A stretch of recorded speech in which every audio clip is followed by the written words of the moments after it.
What's up, guys? Welcome back. We're breaking down UFC Fight Night, Dos Anjos versus Fiziev. And honestly, we have a pretty solid card here. The UFC's kind of been killing it with these Fight Night cards lately. The last two were really good. This one looks good. And I think the next one looks pretty solid as well. Obviously, we have the main event fight between RDA and Rafael Fiziev. A fight that's been booked a couple of times already, but kept falling through. But hopefully it actually happens this time, because I do think this is a very intriguing matchup, a very fun matchup between a legend in RDA and a potential contender in Fiziev, who's probably, with this win, maybe one or two wins away from a potential title shot. So, very intriguing matchup here. And then, the rest of the card's looking really solid as well. Caio Borralho versus Tresean should be a very interesting matchup.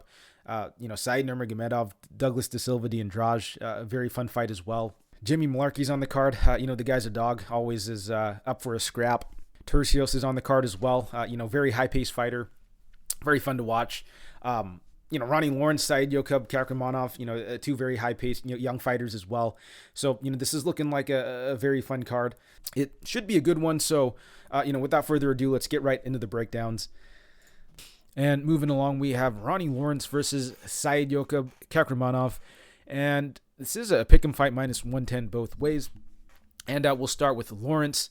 So with Lawrence, he's a very high-paced fighter. He's someone who is constantly working, constantly turning out volume. He's got a pretty relentless pace. On the feet, he's got good lateral movement, lots of feints on the feet, very good output in terms of the striking as well. However, if there is one criticism with the striking, it is that it seems that, his strikes overall seems to, just lack a bit of substance. Like, I know he did knock Mana Martinez down a few times in that fight, but by and large, I don't think that there's a lot of, process to his striking. It just seems like he's just throwing stuff out there. I don't know if he's setting stuff up too much, and I don't know if he has too much power either. But, he is pretty reliable to throw volume on the feet, and he is very reliable to hit takedowns as well. He's someone who's capable of hitting, 6, 8, 12 takedowns in a fight. Top control isn't particularly great, but, his opponents are spending so much time defending takedowns and, working their way back up. It's hard for them to really win minutes when they're doing that. And overall, Lawrence, he's looked pretty good so far, but, he has faced some pretty low-level guys. And this is, I'd say, a pretty decent step up in competition for him. Kakhramonov, while he still is, kind of green and still is pretty early in his career, I think is much better than Lawrence's last two opponents, right? With Kakhramonov, he's, I'd say, a very well-rounded fighter, pretty quick hands, decent power, pretty proficient grappler as well. He was able to defend a lot of the takedowns from Trevin Jones and eventually submit him as well, and that was like a short notice fight for him. He defended the takedowns of Umar pretty well also, over at Bellator earlier in their career.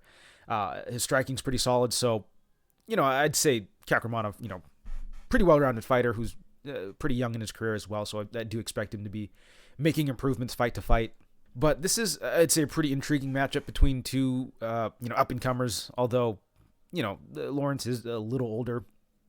He is still, I'd say, relatively new to the UFC, so I'd still consider him an up-and-comer. But in terms of the striking, I'd kind of favor Kakhramonov, just because he seems to be a little more technical. He seems to sit down on his punches a little more. There's a little more process to his striking, as opposed to Lawrence, who seemingly is just throwing a lot of volume out there, not with a lot of intent or anything. That said, though, I do still think he can make it competitive on the feet. But in terms of just like pure striking, I kind of favor Kakhramonov a little bit more. Now, the wrestling and the grappling, I think, is going to be what makes it interesting, because, Lawrence, he is very reliable to hit takedowns in all of his fights, but Kakhramonov has shown really good takedown defense and pretty proficient grappling as well. So, I think it's going to be hard to take him down and get into dominant positions against Kakhramonov, but the difference between the two is just that, for me, Lawrence is just going to be liable to throw a lot more, to do a lot more on the feet. I think in terms of the optics, it's probably going to favor Lawrence a little bit more, just because, he's going to have a much higher work rate on the feet, and, he is going to be shooting takedowns as well. Even if he isn't hitting the takedowns, it's still, I think, a good look to be the one initiating these grappling exchanges, be the one, holding opponent up against the cage. And if he is able to hit takedowns, I see Kakhramonov spending a lot of time trying to work his way back up, try to get his way off the cage. And when he's doing that, it's going to be much harder for him to land volume and win minutes. So by default, I kind of have to side with Lawrence in the spot. And, I pick him. I think it's worth a small bet here just because there's a chance he looks like a decent sized favorite if he's able to really get his wrestling going, really get that output going as well. However, I don't think you could completely write Kakhramonov off in this situation because I do think there's a scenario where he's able to stuff the takedowns and just be the better striker on the feet and just win minutes that way. And I do think that maybe there's a chance he gets Lawrence out of there by submission as well.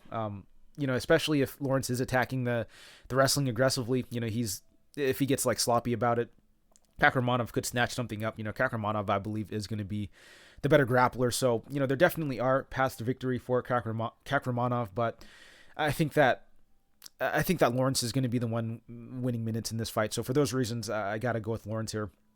I think he likely keeps it competitive on the feet and is able to leverage his wrestling and his grappling to win minutes that way. So I'm going to go with Lawrence by decision.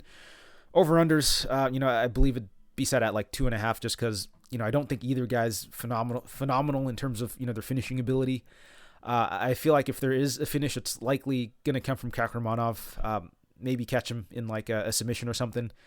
I don't know if he's knocking Lawrence out. Lawrence has shown a phenomenal chin and recoverability.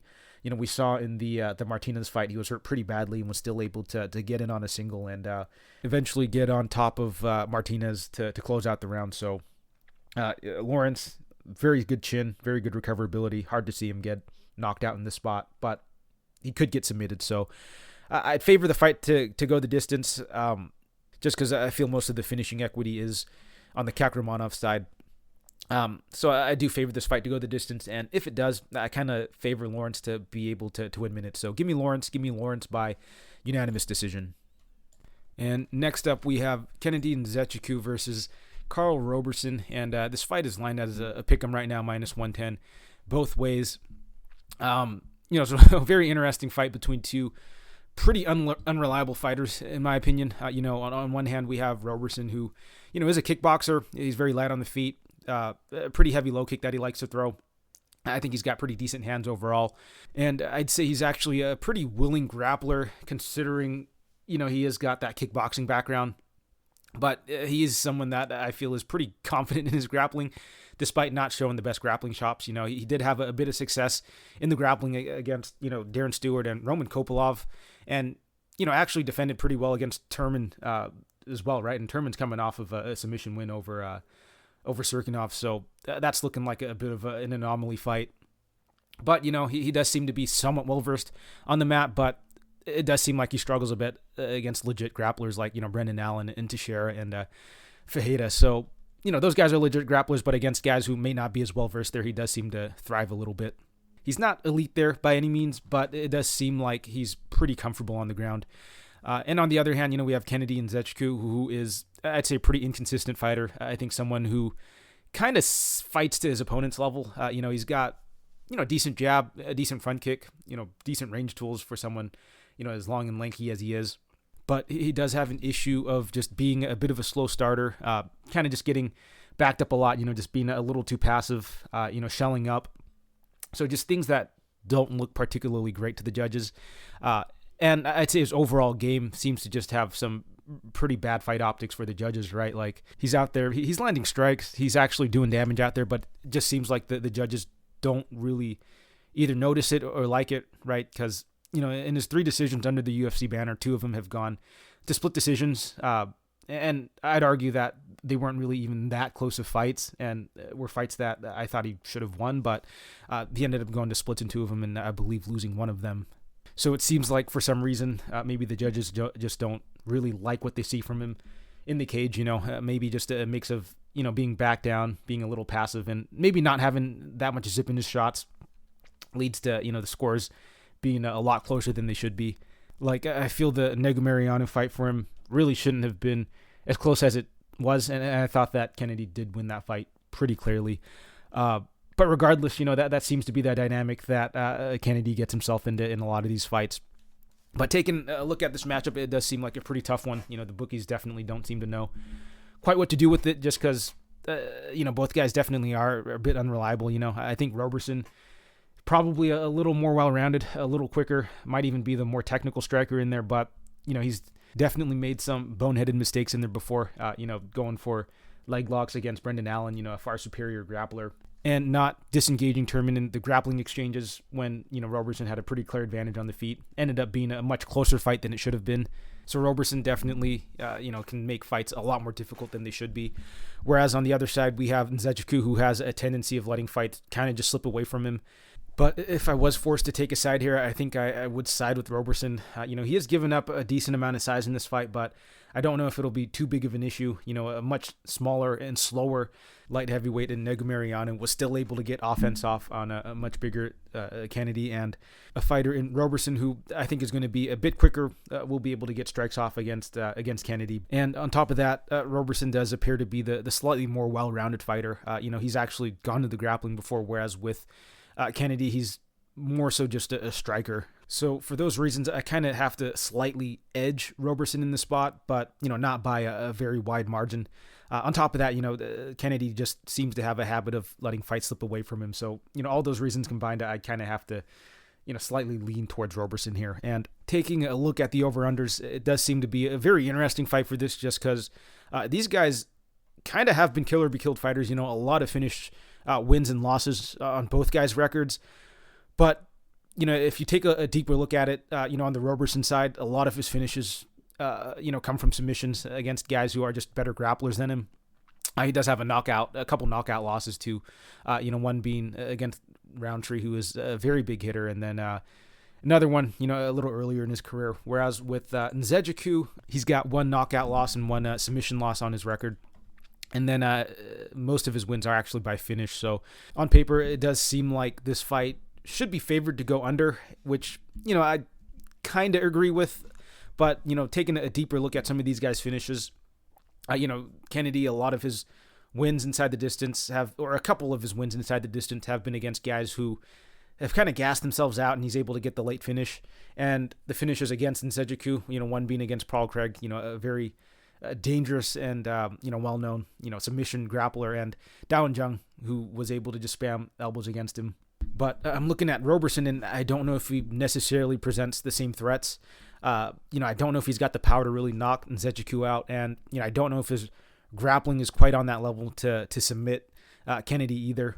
But on the other side, we have Roberson, who, has actually been submitted a lot, and so I don't know if Kennedy's going to be able to submit Roberson. Roberson's getting submitted by, pretty legit grapplers in there.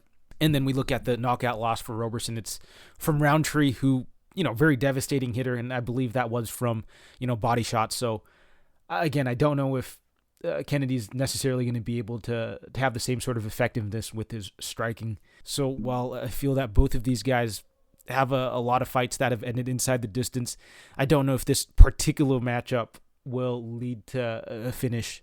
I think the most likely finish scenarios for each is probably, Roberson by submission, right? If he's able to somehow get this fight to the ground, he does seem, somewhat proficient in the grappling. And Kennedy, I don't know if he's got the best, defensive grappling or submission defense in there. And, there's a chance maybe Kennedy is able to land something big on Roberson, who, historically has been a middleweight. So, he's going to be facing much heavier hitters than he's used to. On top of that, he's coming off of, TKO loss. Granted, it was to the body, but who knows, how much damage that's done to him, if it's going to affect him going into this fight against, I'd say, another, pretty big hitter in Kennedy. But overall, I do find this fight to be a little high variance. And, I could definitely see a finish materializing on either side here. But in terms of a pure pick, I think I'm going to go with Roberson to maybe win by split decision. I do feel it's going to be a pretty close affair, like most of Kennedy's fights that have gone to decision have prone to be. And if anyone's interested in those, wacky prop bets, like fight goes to split or a point deduction in this fight, this might be the fight to target. Kennedy has been an absolute foul magnet in there. He got kicked in the nuts a few times by Stosic. And then, of course, he's got long, lanky arms. He likes to paw his hand out there, stick his fingers out, get his fingers in someone's eyes and, get a point deduction that way as well. So this definitely seems like a fight that's likely to have some weird shit happen to it. On top of that, Kennedy does fight pretty close in decisions, so I can also see a split happening. So pretty weird fight. I don't know if I'll have too much action on it, but if I had to pick a side, I'm going to go with Roberson by a split decision. And moving along, we have Cody Brundage versus Tresean Gore, and this fight is lined at a pick 'em -110 on both sides. We'll start with Brundage, who is primarily a wrestler. Brundage, he's quite stocky for the division. On the feet, he isn't a particularly great striker, just really looking to wing those big overhands, get in on his opponent's hips, look to take him down. He does seem to have a pretty good reactive double, good wrestling against the cage. And he does seem like a pretty physically strong guy as well. He was able to take William Knight down on the Contender Series, take his back, flatten him out, all within like a minute and a half. And as it turns out, Knight is actually really hard to take down and hold down, but, Brundage was able to do it. And the only reason I'd say Knight was able to win that fight was because of a very, bad stand-up. I thought that, or probably could have let Brundage work a little longer before standing him up, especially since Brundage was in a very dominant position. But overall, I do think that Brundage is a pretty solid wrestler, and he is someone who I think can be pretty dangerous on top as well. And his cardio does seem to be okay as well. He debuted against Maximov on short notice, and actually, I'd say put up a pretty competitive fight. It was kind of sloppy, pretty back and forth on the ground. But Maximov, he is a pretty solid grappler himself and has shown pretty good cardio. So I do think that's a loss that hasn't aged terribly. And on the other side, we have Tresean Gore, who is primarily a striker. He definitely does seem to have power in his hands, but, does seem to be a little low volume. I remember watching tape on him prior to his UFC debut, and I really liked how patient and composed he was, but he ended up just being a little too composed in there and a little too patient. Ended up just getting out-volumed by Brian Battle, which was honestly a little frustrating to see because anytime Gore was moving forward, being aggressive and throwing down, he was actually doing damage and was hurting Battle in there. So I feel that if Gore does pick up the pace a little bit, he could be a pretty dangerous fighter. I think that in this fight, he's going to be the better striker for sure. He's going to have much more power on the feet. But I guess the question is, how aggressive Gore is going to be because, we have seen him just kind of be a little too patient in there. And especially against a wrestler, he might end up just being extra tentative, not wanting to get taken down and just fighting, a lot more measured. So while I do think that Gore is better on the feet and more dangerous on the feet, I just don't know if he's going to land enough for it to matter. But, something I did want to mention as well was, Gore was going up against Brian Battle, who is, the much taller, longer guy. And Battle does have good cardio, good output, things that I don't think Brundage will be able to threaten as much. Battle was able to kind of just pressure forward, stay on the outside, work his kicks, work his jab, and just outpace Gore. Whereas with Brundage, I don't think he's got the same tools on the feet to give Gore the same issues. But what he lacks in the striking, he's able to make up for in the wrestling, which I think definitely evens it out, which is why the line is as close as it is. I think that it does seem like a pretty binary fight where if Brundage is able to hit takedowns, he'll look like a pretty big favorite. But, if Gore is able to stuff takedowns, he'll look like a pretty big favorite himself. But as far as this matchup goes, I think I am slightly leaning the Gore side. I just think that he's going to be the much more effective striker. Fights do they start on the feet, and I do think that early Gore could potentially land something big and hurt Brundage. Brundage, I believe, did get hurt by Dalcha in his last fight. Was able to lean on his wrestling, and well, not even. I mean, I think he actually jumped guillotine against Dalcha and was able to submit him. But I don't know if that's going to happen here. I think Gore's going to be landing some pretty heavy shots, and Gore actually has shown pretty good takedown defense, but not the best get-up. So, if you are able to take him down, you could potentially control him there.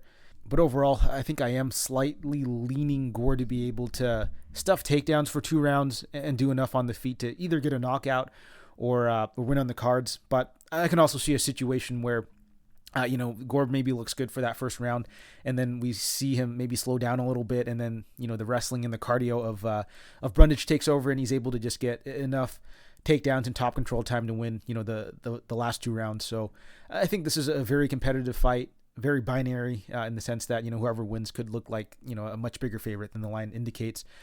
But I do think that there are paths to victory here for both. But in terms of a pure pick, I think I'm leaning Gore, but overall, I do think it's a very, very close fight. But official pick, I think I'll go with Gore. Gore by a round 1 knockout. And moving along, we have Antonina Shevchenko versus Cortney Casey. And I believe this is the second time this fight's been rebooked. So it seems like the UFC really wants this matchup to happen for some reason. But Shevchenko is going to be the minus 170 favorite. Casey is the plus 145 underdog. And we'll start with the underdog in Casey first. So with Casey, she is primarily a striker. Does seem to have, decent output and power, I guess. But overall, really nothing to write home about her game, honestly. But the one thing that really does stand out with Casey is going to be how bad her takedown defense is. She's pretty much taken down in all of her fights. Has lost over half of her UFC fights as well. So not a great look for Casey. And, I feel she's a journeyman at best at this stage in her career. She's going to be going up against Shevchenko, who is primarily a striker as well. Valentina, or not Valentina, Antonina. She's very strong in the clinch. She's got, pretty good technical striking, honestly, for the female division.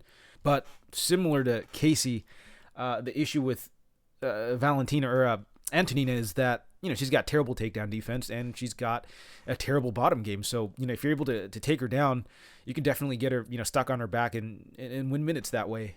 And on top of that, she's a bit older now and really hasn't shown that much development in her game. And most recently, we saw her sister Valentina go out there, get stuck on her back for, extended periods against Santos. And, you realize maybe that's just a part of their game that hasn't been fully developed. And, so if we're seeing that from Valentina, I doubt we're going to be seeing much improvement from the Antonina side. But luckily for her, she's going up against Casey, who is really not much of a wrestler. I think that Casey is likely going to give Antonina the fight she wants, which is going to be largely a striking affair. I have seen Casey try to wrestle, but she doesn't really commit to it in a lot of these fights, and it really doesn't seem like she's that good at it either. So I kind of expect this fight to play out on the feet, and on the feet, I definitely favor Shevchenko. I think that, Casey, she might be the slightly more high volume striker, but I feel like there's not a ton of process to her striking. She's kind of just throwing stuff out there. Whereas I think Shevchenko does a much better job, setting strikes up. I think her shot selection's much better. And overall, I just think she's the more technical striker. So for those reasons, I got to side with Antonina here. But this is a fight that I think is kind of unbettable. I think the takedown defense is so bad on either side that, if either fighter decides to pursue takedowns, somewhat aggressively, they could potentially swing rounds that way. Because while I do feel that Antonina is the better striker, I don't think she's going to be like levels above Casey. I think that, she will edge her in a lot of these striking exchanges, but, if Casey is able to hit a takedown and, close out the round that way, she could definitely steal the rounds. And, with how judging has gone lately, you just have no idea how these judges are going to score these fights, especially women's MMA when it's really low level. It's very competitive. It's very back and forth. The judges don't really know who to score the rounds for. They're just going to give it to the person who's able to put a more clear stamp in the fight, and that's likely going to be the person that's able to get a bit of control time. So that could honestly be anyone here, with how terrible both fighters are with their takedown defense. I could see Antonina hit a takedown, maybe even, clinch her up, get some cage control time, and win rounds that way. So overall, I do see this being a pretty close competitive fight, pretty back and forth. I do slightly edge Antonina, so I'll pick her there, but, pretty low confidence. I would not bet Antonina at chalk here, honestly. But as far as a pure pick goes, I got to go with Antonina by decision. And this is a fight I kind of do lean going toward the distance, because I do largely think this will be a striking affair. I don't think either's a good enough grappler to, find the submission or get the ground and pound finish, and I don't think either's like a particularly dangerous striker either. So I think this is going to be a pretty back and forth striking affair. So I do think it goes the distance. And in that case, I do favor Antonina. So give me Antonina by decision. And in the next fight, we have Ricky Turcios versus Aiemann Zahabi. And Turcios is the minus 170 favorite. Zahabi's the plus 145 underdog. And we'll start with the slight favorite in Turcios. So Turcios, he's a very high-paced, high-action fighter. He's constantly moving forward, very high work rate and output. He does a really good job of just mixing it up on the feet, and he's usually just able to completely outpace opponents. And so far, the cardio has really just been his biggest weapon. I don't think he's the most technical fighter in there. I don't think he's the most defensively sound. I don't think he's the best grappler either, but he's just able to push a tremendous pace and, is able to just outwork opponents over the course of 3 rounds. But like I was saying before, I think his game overall is honestly just a bit sloppy and unpolished. I don't think there's a ton of process, to his style. I think that he's a bit wild on the feet and is a bit hittable. He is prone to giving up takedowns and control time, but, he makes it work for him because he's able to just push a tremendous pace, make opponents tire out, and then, look to take over as the fight progresses. However, I feel that up against more technical opponents and opponents that have good cardio as well, he might struggle a bit. And I don't know if Zahabi's necessarily that guy. I'm kind of leaning no. Zahabi, he's a pretty technical fighter. He's got a nice jab that he fights behind, decent footwork, decent counterpunching. But the issue that I kind of have with Zahabi is, he's not the best athlete in there. I think he's a little slow, and, we kind of saw it in some of his previous matchups where, and he's kind of just getting beat to the punch. He's getting outlanded by, quicker guys with, slightly better volume. And on top of that, Zahabi's been pretty inactive. He debuted 5 years ago at 29 years old, which, at bantamweight is honestly a little old. But since then, he's only had, I think 4 fights. So, less than 1 fight a year, which is not great in terms of development. And, now he's 34 years old. At bantamweight, it's getting a bit up there in age, honestly. So I feel like he's kind of aged out of his prime already. On top of that, I haven't really seen a ton of improvements in his game fight to fight. And now it's going to be a year and a half off almost since his last layoff. And that fight ended pretty early as well. So it wasn't like he got a ton of cage time. So, I feel like with Zahabi, we may have already seen the best of him. And he really wasn't all that impressive to begin with. Whereas with Turcios, I feel like Turcios is starting to get to the point where he's, reaching his prime or near his prime, starting to put it all together. On top of that, I feel Turcios does have a pretty solid skill set, solid tools to succeed here. I like the volume, the pace, and the pressure that Turcios brings. And, Zahabi has had issues with guys who are, a little quicker than him, guys that have been able to kind of just outpace him in previous losses. So I definitely do like the Turcios side. The only issue is Turcios, like I was saying before, is a bit hittable. He can get a little wild in exchanges. And, it does lead to fights being kind of close until he starts to pull away. But, I could definitely see, Zahabi, land a few big shots on Turcios early in the fight. It might be close, but I do expect Turcios to eventually take over in the second and third round like he's shown he's able to do in a lot of his previous fights. So the official pick for this fight is going to be Turcios. I like the volume and pace and the pressure that he brings. Over-unders, I kind of favor this fight to go the distance. Turcios or Zahabi, he is coming off of a knockout win in his last fight, and there's a chance maybe he is able to catch Turcios in something, with how reckless Turcios can get. But outside of that, I don't know if there's going to be a finish materializing. Turcios himself, I don't think is a phenomenal finisher. Maybe unless you have terrible cardio or something, he might be able to win later in the fight. But I think Zahabi should be able to hang in there till the end. So I kind of favor this fight to go the distance. And if that is the case, I favor the guy who's going to be thrown a lot more, the guy who's going to have a higher work rate in Turcios. So give me Turcios in this spot. Give me Turcios by unanimous decision. And moving along, we have Cynthia Calvillo versus Nina Nunes, and Calvillo's the minus 170 favorite. Nunes is the plus 145 underdog. And we'll take a look at the slight underdog in Nunes first. So, with Nunes, she is, I'd say, a decent striker. Fights pretty composed in there. Does a good job of fighting behind the jab. She's got decent cardio and output. Overall, just a solid fighter, but, it's kind of hard to really gauge where she's at in her career right now because, she did have a pretty long layoff, gave birth during that time off, and has only had 1 fight since, her return, and, she got armbarred in that first round. So, we haven't really seen much from her since, and so it's really hard to tell, if she's declined much at all or, where she's at in the stage in her career. So there's definitely some variables in terms of, the layoff and the inactivity and stuff on the Nunes side. And, on the other side of things, there's Cynthia Calvillo, who is a pretty solid grappler. Her wrestling's okay, nothing fantastic. If she is able to get on top, she's very aggressive, very dangerous on top. She's got good ground and pound. She is someone who will look for submissions as well, look to advance positions, look to take the back of opponents. She's pretty good in scrambles as well. But the thing with Calvillo is she doesn't seem to have the most urgency to get fights to the mat.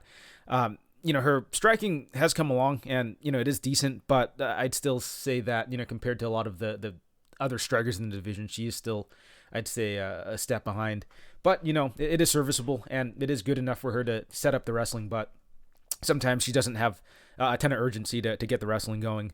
And on the feet, I'd say Calvillo is a bit hittable as well, but I'd say one of the biggest reasons I can't pick Calvillo or even better here is just that, I have some serious questions as to whether or not her head's fully in the game, And the reason I say that is she does seem to have, some issues with weight. So, I feel like the discipline isn't quite there. She's not a big 115er, and she's routinely missed weight at 115. Was forced to move up to 125 where, she looked good in one fight against Jessica Ai, which, not a fight that's really aged well at all. And since then has gone on to lose, I believe, 3 fights in a row. 2 of them at 125, 1 of them at 115, and now she's back up at 125 for this fight. So I have some serious doubts as to, how committed she is to the game right now, just because she isn't able to get her weight in order, which I'd say is a pretty big thing. And on top of that, she's kind of quit in her last 2 fights, right? One of them was against Andrade. Can't blame her too much for that.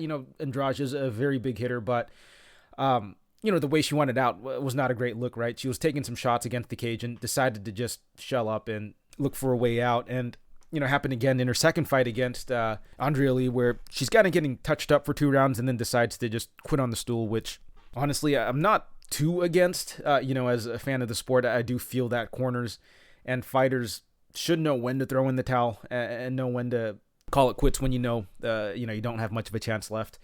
But, from a betting perspective, I think that makes her unbettable, especially at chalk where, she's prone to just fold in there, if the going gets tough. So I'm a little doubtful that it happens 3 fights in a row, but, I wouldn't be entirely surprised if, Nunes starts touching her up and, she just decides she doesn't want to fight anymore, So, some very concerning signs on the Calvillo side. But on the other hand, we have Nunes, who we haven't really seen much of, since coming back, from her layoff. So this is a pretty tough fight, but I think I'm going to have to side with Nunes here just because, I really can't trust Calvillo now at this stage in her career. I think that Nunes does have some pretty legit paths to victory. If she's able to keep this fight standing, I can definitely see her just touching Calvillo up, be able to land some of the better shots, keep this at distance, and, just land the more effective shots.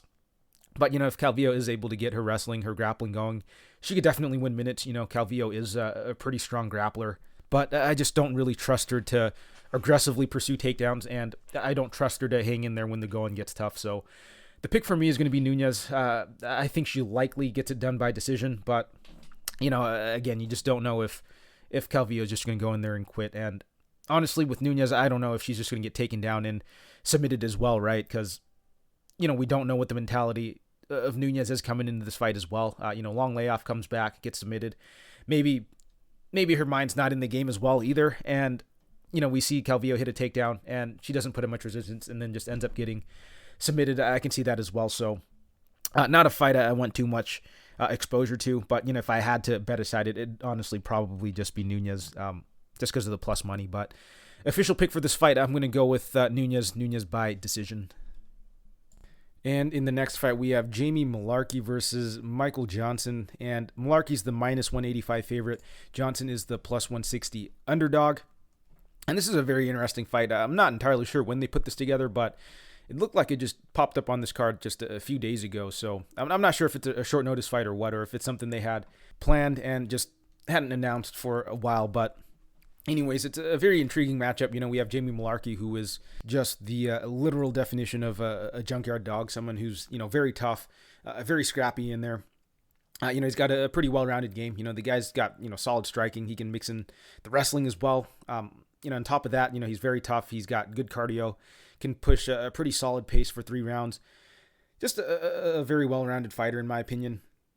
And, he's going up against, Johnson, who is predominantly a boxer. And as we've seen, he still seems to have, a very good offensive striking, very quick hand, still good power. He's coming off of a knockout win over Alan Patrick.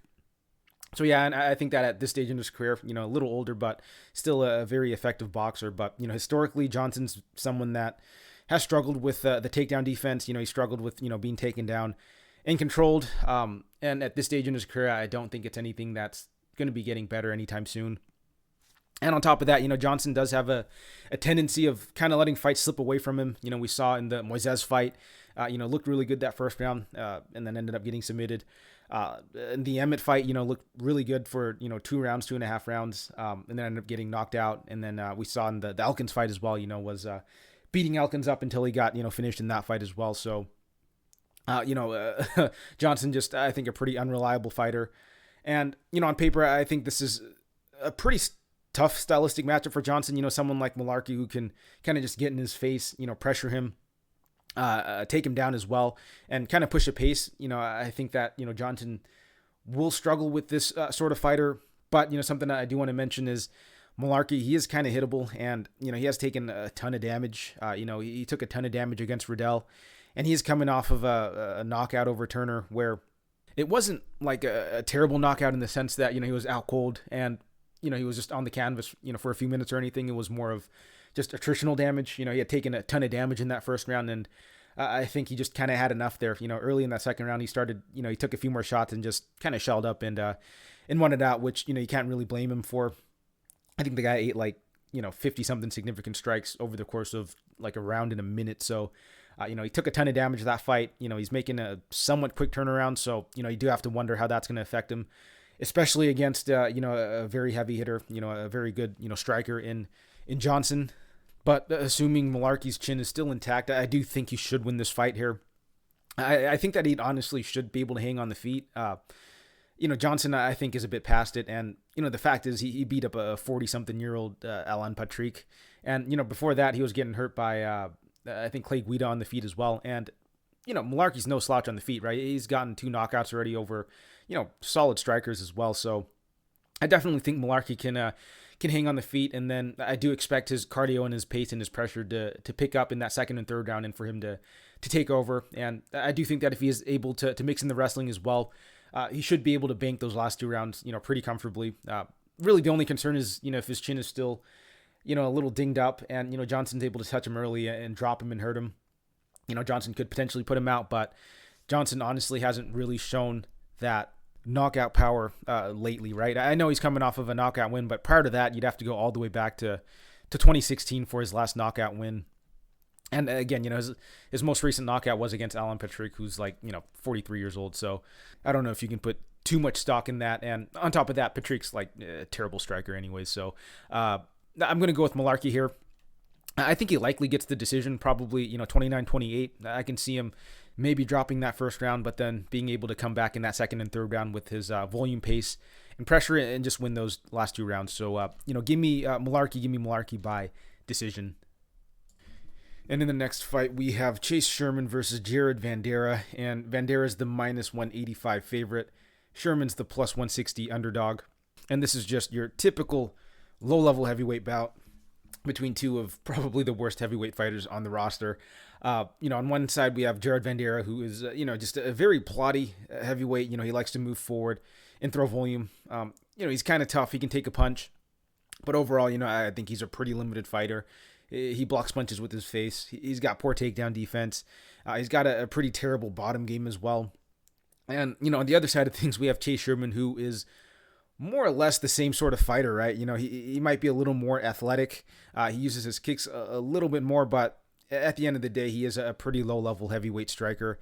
And the fact is, Sherman shouldn't even be with the UFC anymore.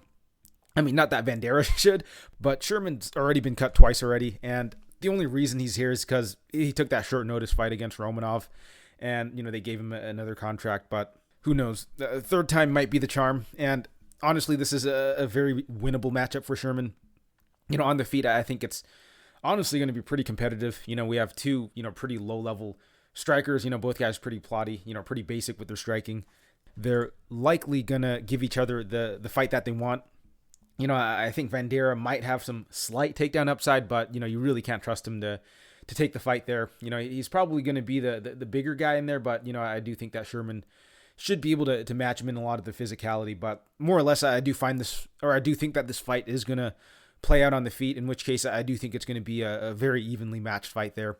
But one thing I do want to say about on the Sherman side is that, Sherman definitely does seem to have a bit of quit in him.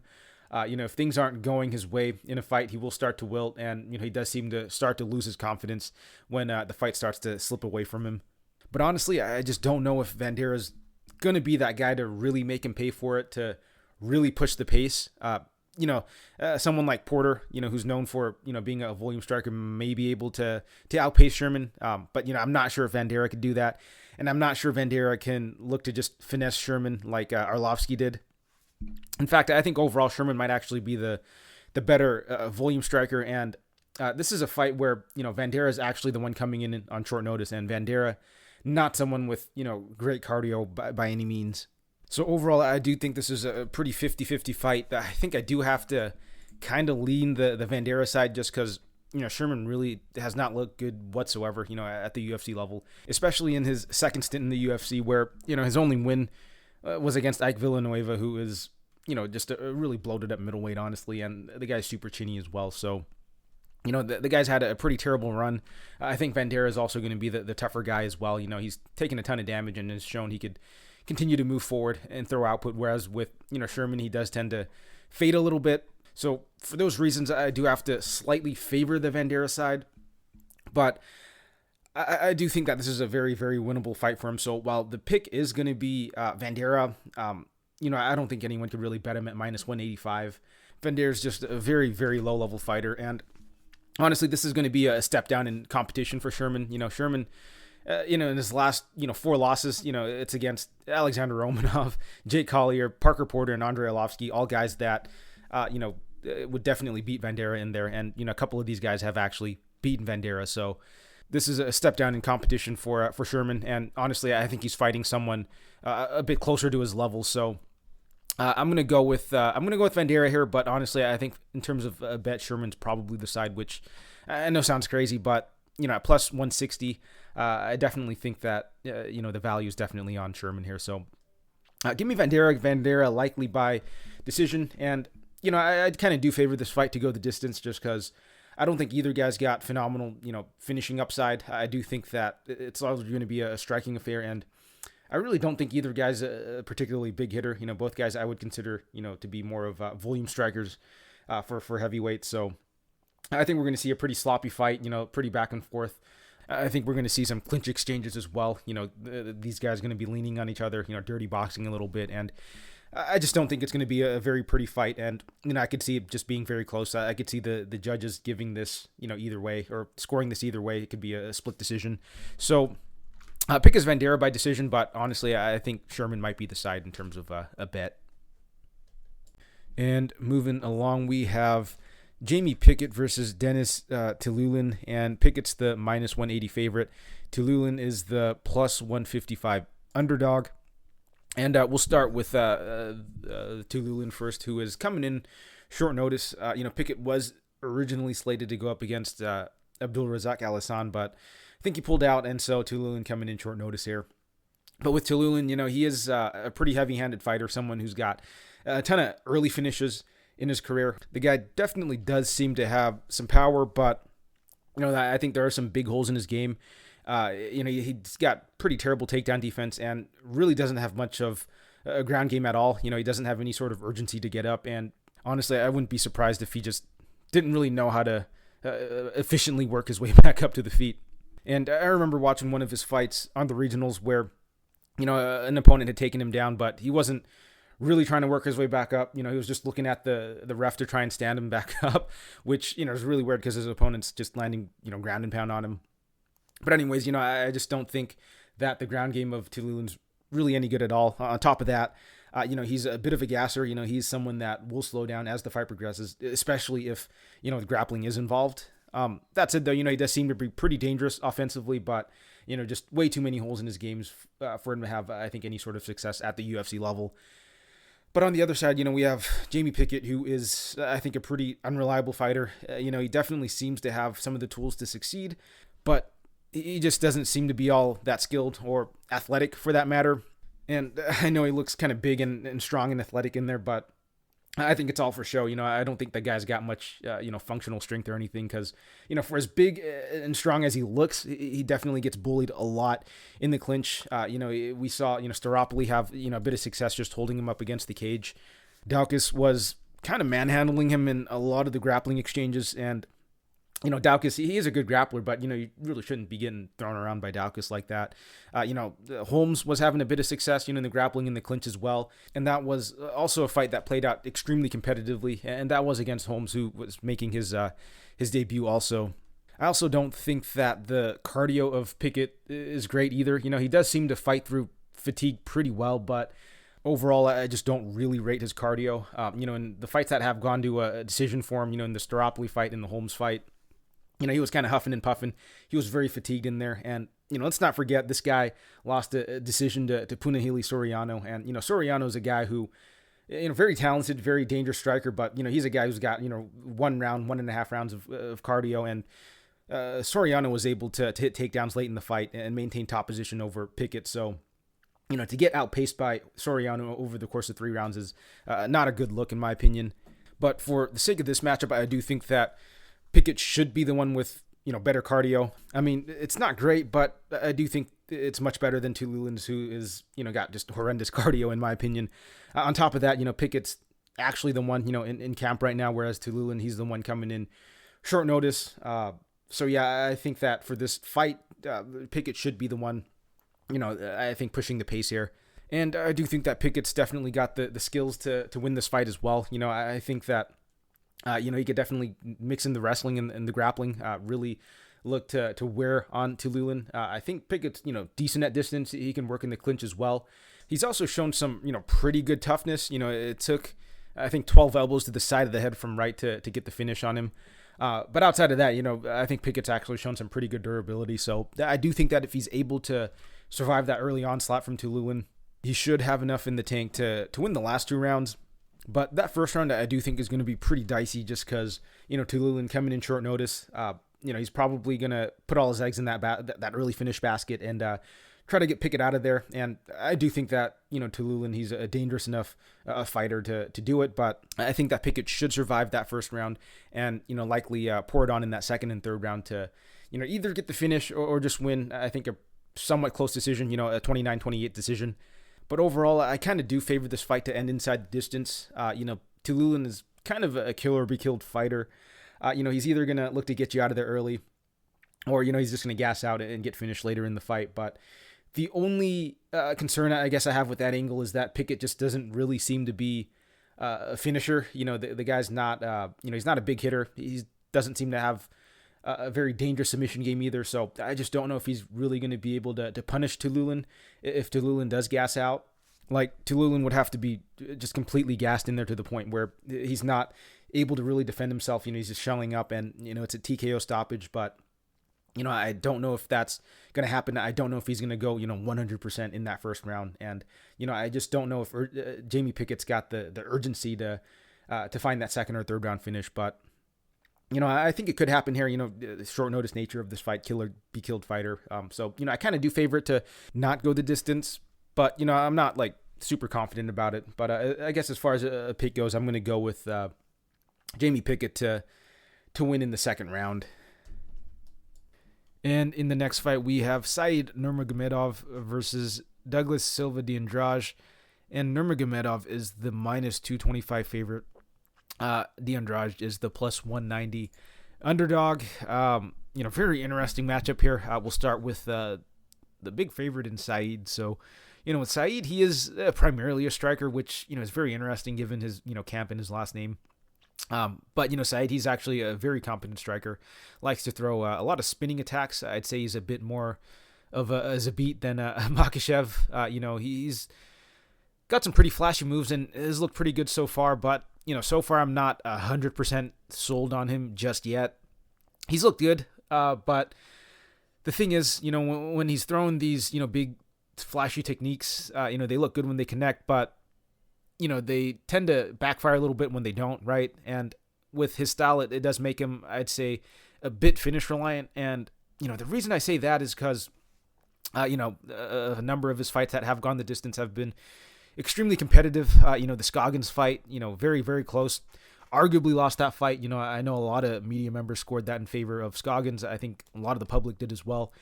And then, of course, we had the Barcelos fight, which, he lost as well. And, of course, those guys are very solid fighters. So, you can't knock Said too much for that. But, again, the issue with, these spinning attacks he likes to throw, they're kind of low percentage, very devastating, and can lead to, a highlight reel knockout. But when it's not successful, it can lead to him getting countered, getting out-grappled, right?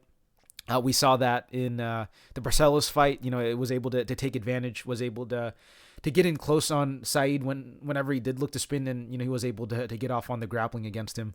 And Said, he's going to be going up against Andrade, who is a veteran striker at this point, a bit of a gatekeeper, but still a very solid striker. With Andrade or Andrade, he's very very heavy-handed, likes to dig to the body, very heavy leg kicks as well, and by and large has shown very good toughness and durability. But the issue with Andrade is, he's getting a bit older, and he has struggled a bit, with the takedowns and the defensive grappling, throughout his career. However, I don't know if that'll be too much of an issue here. Said really hasn't shown much wrestling or grappling in his career. But, if there is a fight to break it out, and it's going to be this one against Andrade, who I'd say has been a bit subpar in that department. But, on the feet, it should be a pretty interesting affair. Both guys, I'd say pretty solid strikers.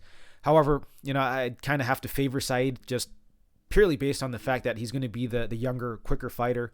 He's going to be a bit rangier as well, and that combined with the speed, I think is going to be enough to kind of put him over the edge.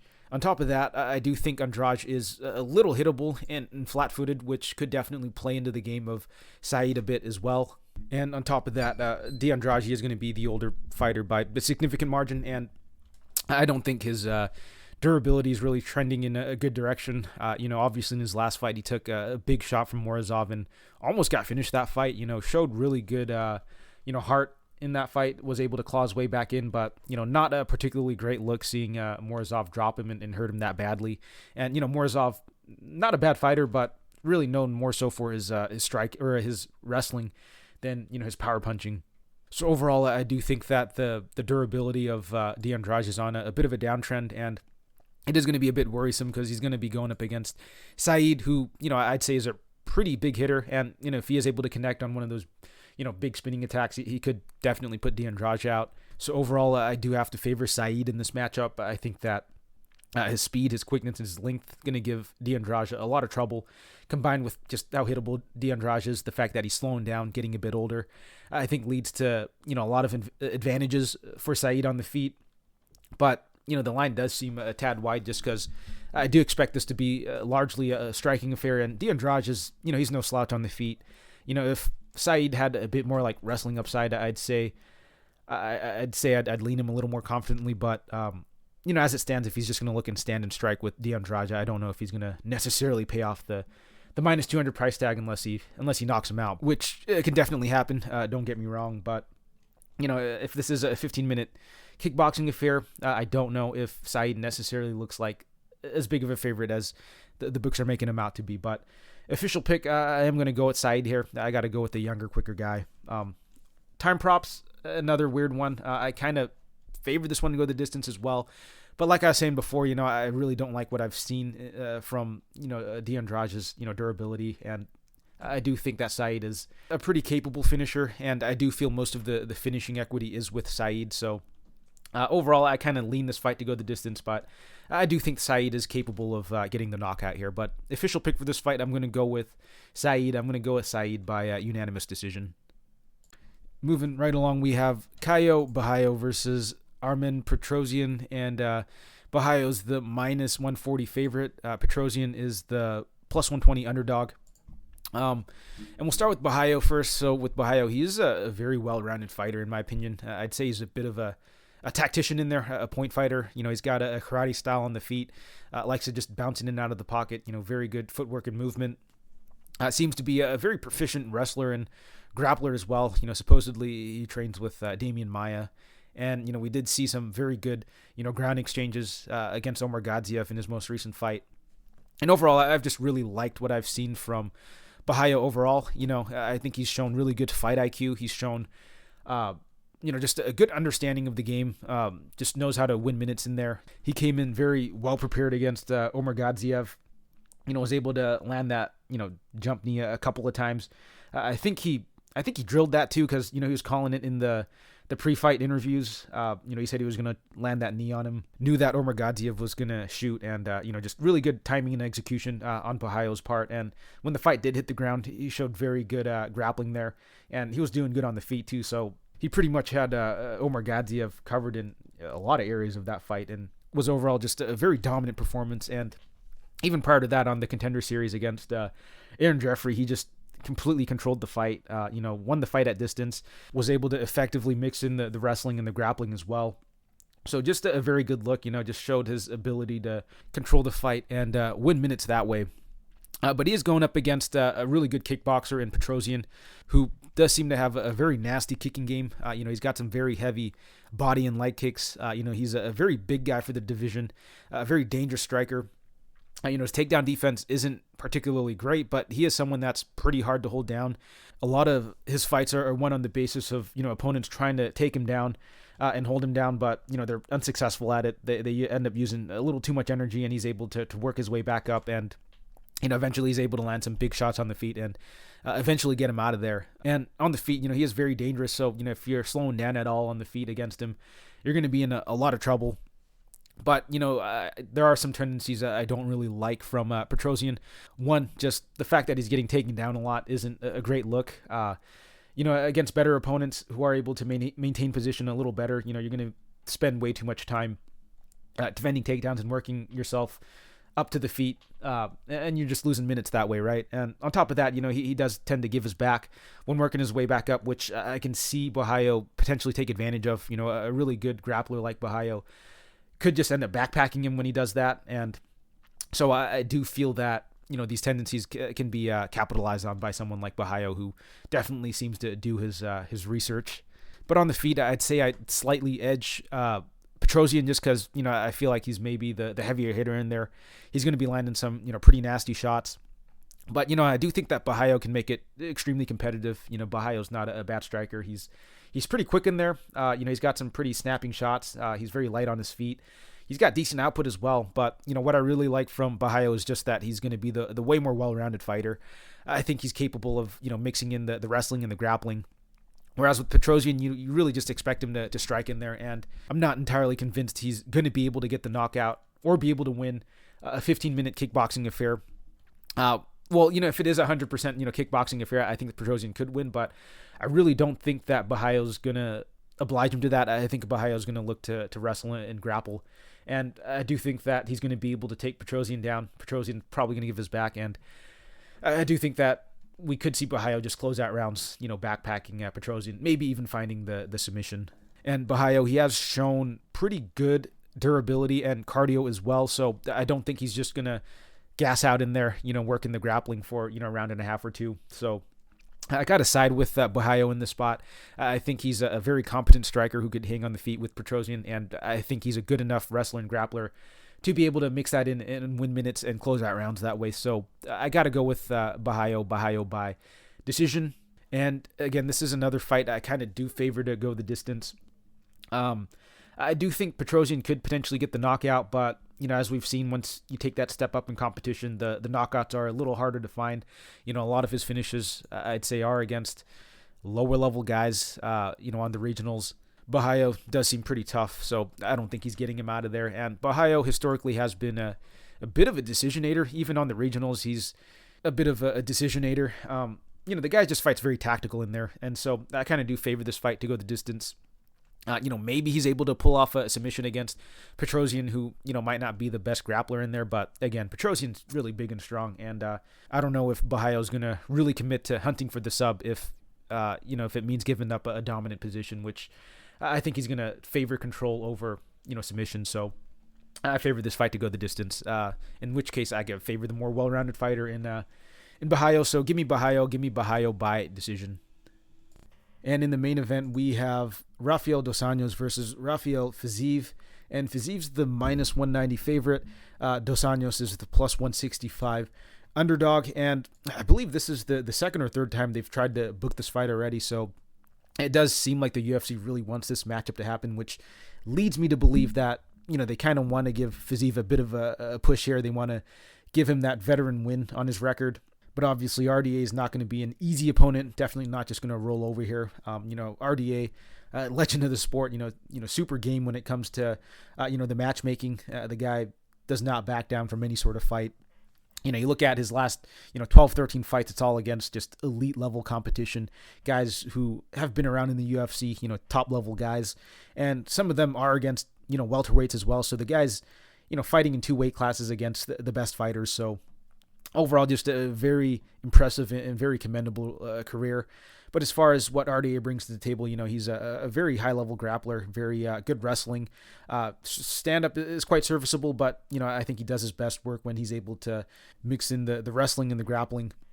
The guy's cardio is on point even at, 37. He's shown he could go, 5 hard rounds still. He's also shown, pretty good durability. I think in his 40-plus fights, he's only been knocked out twice. So overall, I'd say RDA is still a very, very good fighter, even at his age. But, that is definitely a concern. Even though he hasn't shown too many signs of slowing down, 37 with as many fights as he has, that cliff is going to be right around the corner. And, when it hits, it's going to be pretty damn steep, which does lead me to be a little concerned. But, outside of that, he has shown, a very solid, well-rounded game and, very high-level grappling in there. But he is going to be going up against a very hyped fighter and a very dangerous striker in Fiziev, who, the guy's a very high-level striker, very quick hands, very sharp in there. He's got great timing and accuracy. He's got a very nasty kicking game as well. Obviously we remember him just ripping those body kicks to Jacasey. And then I believe he is coming off of a head kick knockout or TKO over Brad Riddell, who's a very good striker himself. Fiziev's also shown, pretty decent takedown defense so far. But, I will say that he hasn't really fought, a really good wrestler or a grappler yet. And, RDA, I think, is by far going to be the best wrestler and grappler that he's fought to date. On top of that, RDA is just going to have a lot more experience over Fiziev, just in terms of, the 5-round experience and just level of competition, right? Fiziev hasn't even gone 5 rounds before, whereas RDA, we've seen him, push 5 hard rounds against, solid competition on numerous occasions. And, he's fought just the who's who of, both the lightweight and the welterweight division. Whereas with Fiziev, I think his best win is probably over Brad Riddell, who was, I think, maybe his only ranked win to date. Regardless, though, you can't deny how good Fiziev is on the feet. And on the feet, I do think he's got a pretty significant advantage. I think that we could see him just land some big shots on RDA and even hurt him. I actually don't think RDA's defense is the best. He's a little slower, and I'd say he is a tad hittable. We saw in his fight against Paul Felder, which, was, I think, a couple years ago now. But Felder, I believe, did come in short notice in that fight. And, in that first round and a half, Felder actually looked pretty good against RDA. But, the fact is, Felder was coming in short notice. He was training for a marathon or something like that, or a triathlon, and kind of just ended up, fading as the fight progressed. But, he looked pretty good early against RDA, and I think that Fiziev can have a lot of success in the striking early. But, of course, with RDA, the guy is a very good wrestler, very good grappler, and I do think that's something he could definitely implement here to slow down the striking pace and pressure that Fiziev's going to bring. And we really haven't seen much in terms of the defensive grappling and the submission defense of Fiziev. And, I do think that the grappling cardio of Fiziev is yet to be tested. So I do think if, RDA implements a wrestle-heavy game plan, we could see him have a lot of success there. But on the other hand, there is a chance Fiziev just got really good takedown defense, and he's got, solid cardio. He's able to stuff the takedowns of RDA and just piece him up on the feet. So I do feel there are, a number of unknowns in this fight. We haven't really seen much from Fiziev in extended, grappling exchanges. And on the RDA side, we actually haven't seen him fight too many strikers lately. Like, you take a look at some of his last few matchups, and so going all the way back to Colby Covington, obviously the guy's a wrestler, and then Kamaru Usman, another wrestler, Kevin Lee, another wrestler, Leon Edwards, pretty well-rounded guy, but Leon kind of known for coasting, right? Very different stylistics from, this Fiziev matchup here. And then Michael Chiesa, another wrestler. Felder, a striker, but like I was saying before, Felder was actually having a lot of success early before, he just gassed out. And then Moicano, that was another short notice fight against Moicano, who, has got decent Muay Thai, but is more of a grappler as well. So Fiziev, I think, is going to be the first legit striker that, RDA is going to be fighting in quite a while now. And for that reason, I think there's a chance we might just see a massive gap on the feet, in terms of just the speed and the power between the two. Like, the way I see it, and, I'm going to go back to the Paul Felder fight again, is, if Paul Felder, semi-retired fighter, coming in on short notice, training for a triathlon, is able to land the way that he did against RDA, I think Fiziev could definitely have as much success and, more prolonged success. Because, Fiziev, he is going to be training for this fight for the third time now. And I do think that Fiziev, at this stage of his career, is going to be a much more potent striker than Felder. So official pick for this fight, I'm going to go with Rafael Fiziev. I think he gets the knockout here. I think the speed and the youth is going to be a big factor here, combined with the fact that it's been a while since we've seen RDA go up against a high-level striker. I think it could just be a little jarring for him early, and I think it's going to be a pretty big issue for him. So I'm going to go with Fiziev by round 2 knockout. And this is a fight I kind of like to go under. Obviously, I think Fiziev could potentially get the knockout, but I also think that RDA could maybe just, find a submission or something, because we really haven't seen Fiziev tested, right? And I mean, the guy could just be a complete scrub off his back. But official pick for this fight, I'm going to go with Rafael Fiziev to get it done by round 2 knockout. And that will do it for the breakdowns, which will bring us right into the recaps for UFC 274. And it was a pretty solid event overall. There were some pretty fun fights. There were some sleepers in there as well, but overall, not a terrible event or anything. But yeah, kicking off the card, we had Jessica Rose, Clark, Julija, Stoliarenko, and I was on the Clark side, but obviously not confident enough to bet her, especially at chalk. Clark just not a very reliable fighter, and of course Stoliarenko goes in there and pulls off her only win condition in that armbar. Can't say I'm too surprised. Pretty low level women's MMA, that shit tends to happen, and of course Stoliarenko is an armbar specialist, and Clark, is coming off of an armbar loss as well, so not overly surprising. Thought she'd be able to have a bit more success keeping it on the feet. Next fight, Jessica Eye, Macy Barber.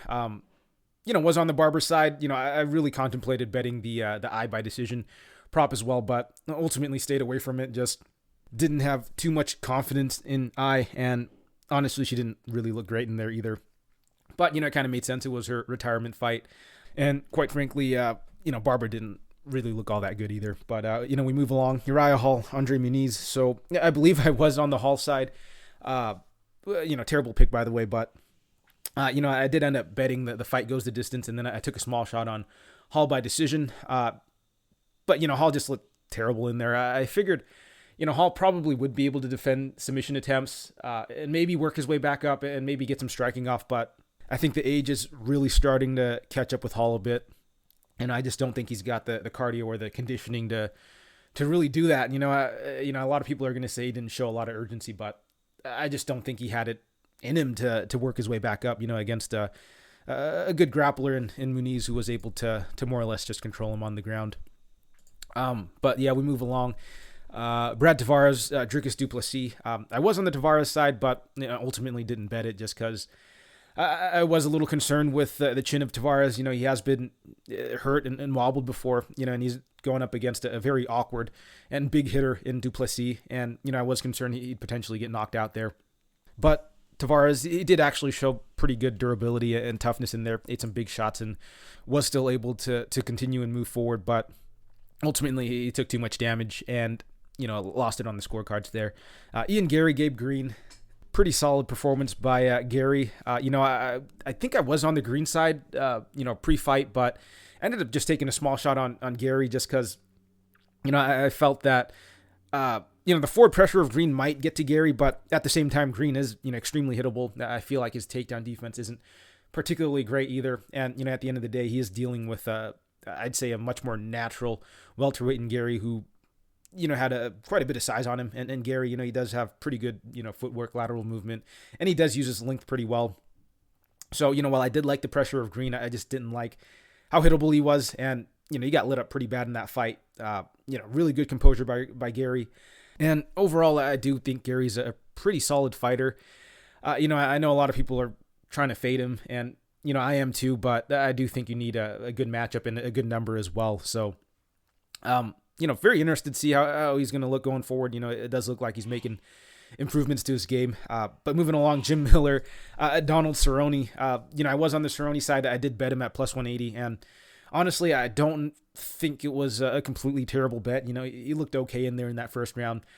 He was getting off on some of his shots. He wasn't looking fantastic or anything, but, I do feel that it was a pretty competitive fight until, he just got caught in a guillotine, which, is Jim Miller's specialty there.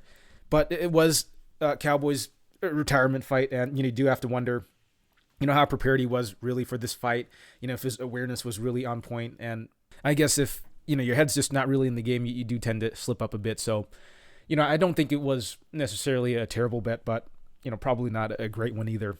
But moving along, we had Brad Riddell, Jalen Turner. I was on the Riddell side. I did bet Riddell, took a small shot on Riddell by knockout as well. Obviously, it doesn't look good in hindsight. Turner was able to land something big and then, latch onto a neck and, get him out of there early. But, pre-fight, I thought Riddell would have a better chance, staying defensive early, being the more technical fighter. And, Turner, he is someone who I think is actually kind of hittable, but obviously we never really got to see the fight play out. Not that it really matters, because for all we know, maybe Turner's able to get him out of there early at a pretty high clip. Regardless, though, Turner looking like an absolute problem for the division. Very exciting fighter to watch. Very interested to see, who he's going to get matched up with moving forward. The guy's just an absolute beast in there. But moving along, in the main card, we had Pedro Munoz, Sean O'Malley. Very disappointing ending to a fight, but it was a pretty disappointing fight anyways. Not much was going on for that, first round and a half. I had O'Malley parlayed up, and I had O'Malley to win by decision as well.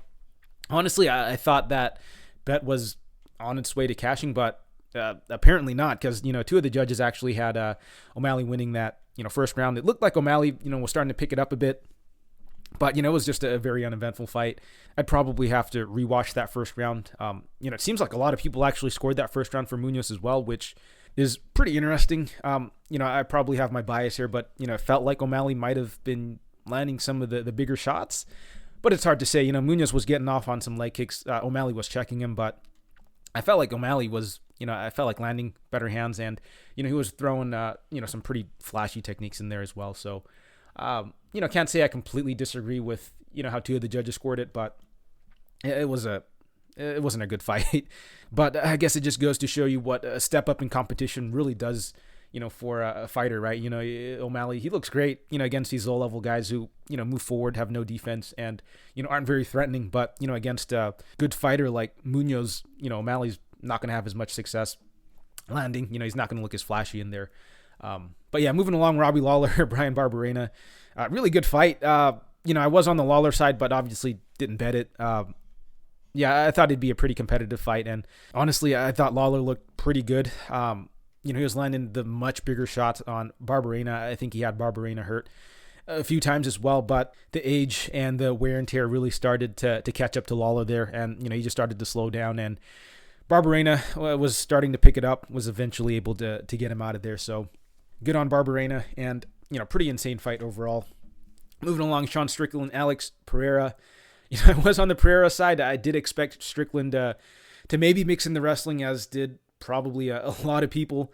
But of course, it is Sean Strickland in there. You can't completely rely on the guy to fight the smartest game plan. And he ended up paying pretty big for it. Not sure what else to say.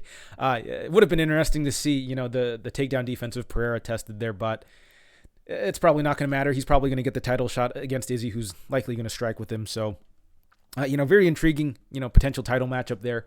Good to see a little shakeup in the division, considering Izzy's, more or less cleared out the rest of the division. But moving along, Alexander Volkanovski, Max Holloway, and what a fantastic performance by Volkanovski. I had a bet on Max. I thought that, seeing as how the second fight played out pretty close, the first fight wasn't as close, but I didn't think that it was a landslide victory by any means. But this was just a complete blowout here.